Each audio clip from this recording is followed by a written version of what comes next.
आज आकाश रे देखा जिवो क्षुद्र नील जह्न। आज आकाश रे सबुदिन भली उज्जवल धला जह्न ही देखा जिवो। तेबे इंग्राजी कैलेंडर मासरे दुईटी पूर्णिमा पड़िले द्वितीय पूर्णिमा को नील जह्न भाव नामित करा जाए, जार रंग सहित कोनोसी संपर्क नाही।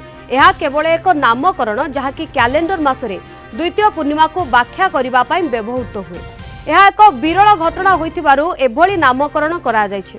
आज संध्या ठारू सारा राति पूर्णिमा जह्न देखा जिवो।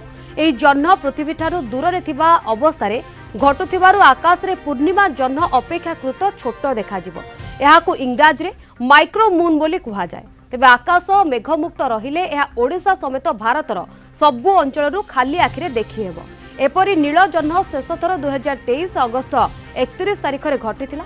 परवर्ती नील जह्न 2028 डिसेंबर 31 रे पड़िबो। जह्न नील देखा जिबा बहुत विरल।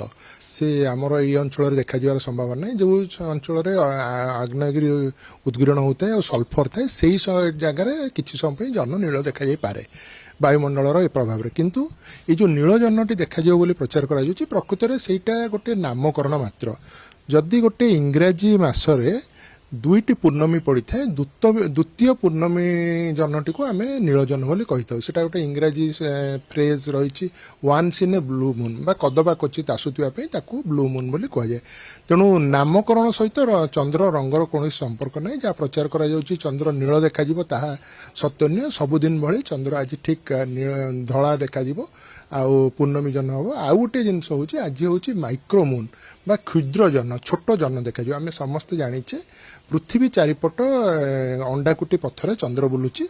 तो जिते पाखे थाए चंद्र आमर सेते खूब बड़ देखा जाए। तो से आज चंद्रटी अपेक्षाकृत छोट देखा एवं पूरा सफेद धला देखा किंतु तार नामकरण होचे नील जह्न। जदि कौन इंग्राजी मासर 1 तारिख बा 2 तारिख दिन गोटे पूर्णमी पड़े ताल 30 बा 31 तारिख बेलू आउ गोटे पूर्णमी पड़ जाए। तेणु से नील जह्न ताकू जहाँ नामकरण करा जायछि ताहा प्राय 2 ରୁ 3 वर्ष थरे देखा जाए। गत नील जह्न जो आम कहूचे सेटा आमर 2023 मसीह अगस्ट मासरे देखा जाइतिला।